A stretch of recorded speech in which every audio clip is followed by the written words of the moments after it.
मुझे तो राम जी का तुम बस एक सेवक बना देना, कहीं पत्थर बना करके कहीं ठोकर लगा देना, कि जिसने राह में सबरी के झूठे बेन खाए हैं, मुझे उन चरणों की माटी मेरे भगवान बना देना। वाह सुंदर। क्या नाम है आपका? सुरभि सोनी। कहाँ से आई हो? मंगलपुरा झालावाड़। हाँ, पढ़ते हो आप? हाँ। कहाँ? मुझे श्री राम जी सराज और कैसे जैसा कर्मयोगी धूपे जैसे पुत्र होना चाहिए। सोने की ये चिड़िया थी जो पंख काटे गद्दारों ने, जाओ जाकर क्यों न पंखों को ले आइए। एक हाथ सास रहे दूसरे हाथ सास रहे, दो सास से न माने तो विश्वास भी उठाइए। आ गया समय मेरी माँ की वंदना का यारो, आओ मेरे साथ वंदे मातरम गाइए। आओ मेरे साथ वंदे मातरम गाइए। वंदे मातरम गाइए। सुंदर। और कुछ कहना है आपको? नहीं। आप कहाँ पढ़ती हो? स्कूल। स्कूल में पढ़ती हो? कौन सी कक्षा में? LKG।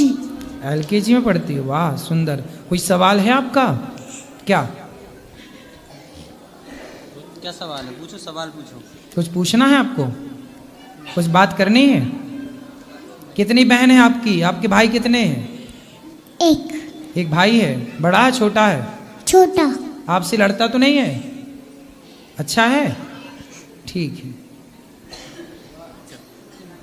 और किसका? ये बच्ची को है? ये बच्ची छोटी छोटी। राधे राधे गुरुजी। जी। मेरा एक प्रश्न है कि हम लोग बड़े लोग को नाम से नहीं बुलाते, को भगवान को नाम से क्यों बुलाते हैं? क्योंकि वो भगवान है और भगवान का नाम लेने की परमिशन शास्त्र देते हैं, ये पहला। दूसरा, भगवान और आप माता पिता बड़े हैं, वो आपसे अलग हैं, पर भगवान आपसे अलग नहीं है। आप अपना नाम लेते हैं ना? हाँ। जैसे आप बोलते हैं ये मेरा हाथ, ये मेरी आँख, ये मेरे कान, ये मेरी नाक, ये मेरा हृदय, ऐसा है ना? हाँ। बोल सकते हैं ना? हाँ। अपने अंग का नाम ले सकते हैं ना? हाँ। ऐसे भगवान हमारे हैं, अपने, हमारे भीतर ही तो रहते हैं। हमारे भीतर से भगवान निकल जाए तो हम मर नहीं जाएंगे। जो मर जाते हैं उनके पास तो हाथ पांव सब होते हैं, एक चीज ही तो नहीं होती, आत्मा निकल जाती है, मतलब भगवान निकल गए आत्मा के रूप में। तो माता पिता हमसे अलग हैं, बड़े हैं, तो उनका नाम नहीं लेते, पर भगवान हमसे अलग थोड़ी हैं। जो अलग ना हो उसका तो नाम लिया जा सकता है। बोलो हाँ कि ना? हाँ। माँ आपसे अलग है, पिता आपसे अलग है, आप अलग हैं, पिता अलग हैं, हाँ या ना? हाँ। पर भगवान तो आपके भीतर ही समाये हैं, सबके भीतर भगवान रहते हैं। भगवान तो हमसे बिल्कुल भी अलग नहीं है, क्षण भर के लिए अलग नहीं है, एक पल के लिए अलग नहीं है, तो उनका नाम लिया जा सकता है, क्योंकि हम उनका ही स्वरूप हैं, हम उन्हीं के अंश हैं। बात समझ में आई? हाँ। अच्छा ये बताओ कि आप अपने छोटे भाई का नाम लेती हो? हाँ। और बड़े भाई का? नहीं। छोटे भाई का नाम क्यों लेती हो, बड़े भाई का क्यों नहीं लेती हो? क्योंकि वो मेरे से छोटा है। हाँ, जैसे वो आपसे छोटा है तो आप उसका नाम ले लेती हो, ऐसे ही भगवान भक्त के लिए छोटे बन जाते हैं। यशोदा के बेटे बन गए, यशोदा मैया के क्या बन गए? बेटे बन गए। द्रौपदी के भाई बन गए, गोपियों के पति बन गए। मीरा ने क्या बना लिया? पति। जाकी रही भावना जैसी, कोई भगवान को बड़ा मानता है तो कोई भगवान को छोटा। यशोदा मैया ने छोटा माना, ये मेरा बेटा है। क्या माना? बेटा माना। भाव क्या है? पुत्र का। भगवान सबके सब कुछ है, जाकी रही भावना जैसी। तो भगवान का नाम बिल्कुल लिया जा सकता है, क्योंकि भगवान बड़े भी वही, छोटे भी वही, माता भी वही, पिता भी वही, अंश भी वही, अंशी भी वही, अणोर अणियान महतो महीयान, सब कुछ भगवान ही है। त्वमेव सर्वम पिता त्वमेव, त्वमेव सर्वम मम देव देव, त्वमेव माता च पिता त्वमेव, त्वमेव विद्या द्रविणम त्वमेव, त्वमेव बंधुश्च सखा त्वमेव, त्वमेव विद्या द्रविणम त्वमेव, त्वमेव सर्वम मम देव देव। सब कुछ भगवान है। तो भगवान सब कुछ है, तो उनके नाम लेने में कोई पाबंदी नहीं है। उनका नाम परम पवित्र है और उनका नाम लिया जा सकता है, इसलिए लेना चाहिए। ठीक है? हाँ। और कोई बात नहीं, समझ में आई? हाँ, क्यों लेना चाहिए भगवान का नाम?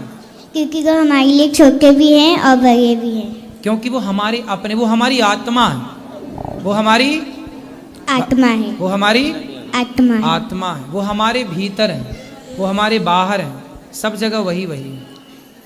ठीक, चलो अब जिनको मिलना है, लेकिन जो व्यक्ति 99 बार असफल होकर 100वीं बार सफल होने का प्रयास कर रहा है, उसे आप असफल नहीं कह सकते, क्योंकि वो अभी भी प्रयासरत है, वो सफल होगा। अब असफलताएं परेशान तब करती हैं जब आप सफलता का जुनून छोड़ देते हैं। गिरता है बच्चा, फिर चलता है, दौड़ता है। हम भी गिरेंगे, चलेंगे, गिरेंगे, यही तो जीवन है जी। घबराने का नहीं असफलताओं से, डट के सामना करो और तब तक ना रुको जब तक सफल ना हो जाओ। उठो, अपने लक्ष्य की ओर बढ़ो, तब तक चलो जब तक राम काज कीन्हे बिनु मोहि कहाँ विश्राम। जब तक अपना लक्ष्य ना मिल जाए तब तक विश्राम ना हो। ये दास अनिरुद्ध देखो, हम 8 घंटे नहीं सोते, 7 घंटे, कभी 6 घंटे, कभी 5 घंटे सोते हैं, बाकी टाइम काम करते हैं।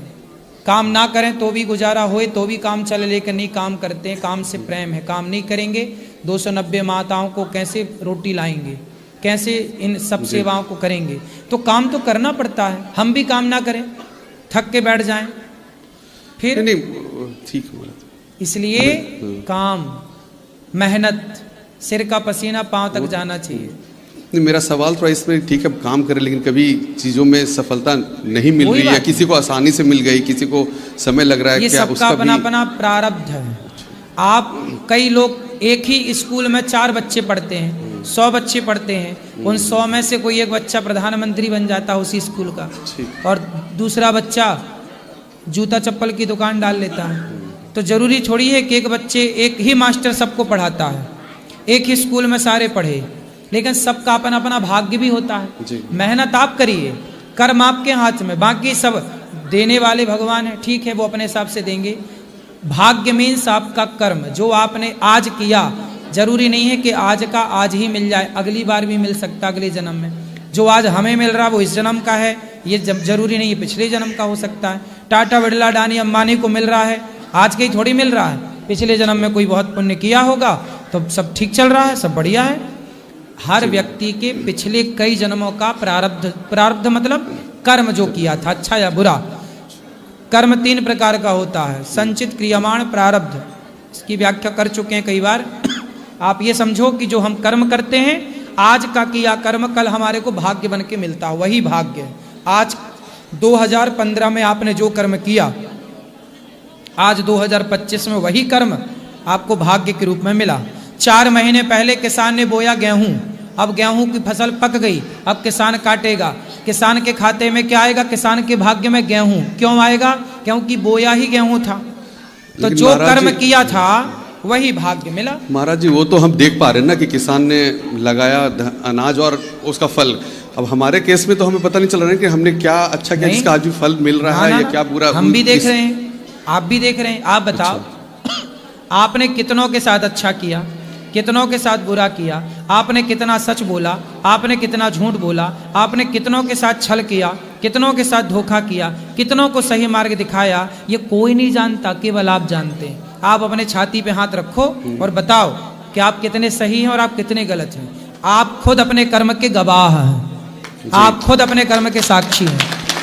तो आपको पता है कि आप कहाँ सही हैं, कहाँ गलत हैं। आपने कितना कपट, आप निष्कपट कितने हैं और आप कपटी कितने हैं, ये आप जानते हैं। आपके मन में पवित्रता कितनी है और छल कितना है, ये आपसे बेहतर कोई नहीं जान सकता। इसलिए ये सब जो आप जान रहे हैं ना, अपने एकांत में बैठ के अपने आप से पूछिएगा कि जो मैंने किया है आज तक वो मैंने सही किया है कि गलत। मैं कितना निष्कपट हो पाया, मैं कितना समर्पित हो पाया निष्कपट भाव से। सुनो, कोई देखे ना देखे, दो लोग देखते हैं, एक स्वयं अनिरुद्धाचार्य जो कार्य कर रहा है उसे भगवान देख रहे हैं, कोई देखे ना देखे।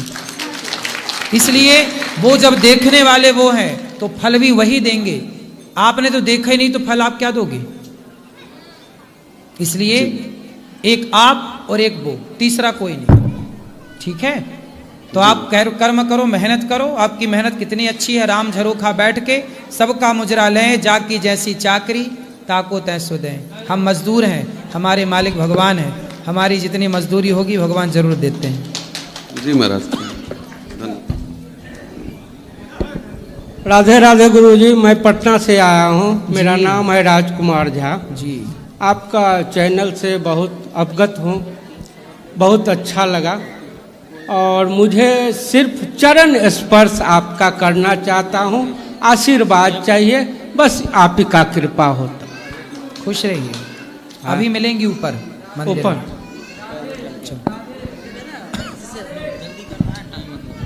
गुरुजी नमस्ते जी छोड़िए। मैं कलकत्ते से आया, बताओ। 2 महीने 15 दिन हुआ इधर पहुंचाया, वो हाथ चल के। अच्छा, साइकिल से आए हैं? हाँ, 2 महीने 15 दिन। अच्छा, ये पाँव, आप पाँव से नहीं चल पाते? नहीं, ये भैया विकलांग हैं, पाँव से नहीं चल पाते हैं। साइकिल 2-3 चक्के वाली हाँ, ऐसे चलाते हाथ से। हाँ। ठीक, उससे आए हो आप? हाँ हाँ। अच्छा, उधर फोटो खींच लिया था ना हाँ हाँ ऊपर में। हाँ। ऊपर भी। अच्छा, और मेरे को हिंदी इतना आता नहीं। बताओ मेरे लिए कोई सेवा हो, मैं क्या सेवा करूं आपकी? क्या ना, मैं चला आया 2 महीने 15 दिन हुआ इधर, और आने के लिए मैं कुछ सोच समझ सकता नहीं मैं कैसे चला आया। अभी जाने का बहुत प्रॉब्लम हो गया, मैं जाऊँगा कैसे, खाऊंगा कैसे, मेरे पास कुछ भी पैसा जैसे नहीं। बिहारी जी ने बुला लिया है वैसे बिहारी जी अच्छे से भेज भी देंगे, सब व्यवस्था कराएंगे वो। लेकिन इधर से कुछ सबका हेल्प कर सकते हो तो मेरे को जाने के लिए अच्छा होता। बिल्कुल हेल्प हो जाएगी, चिंता ना करना। बोलो।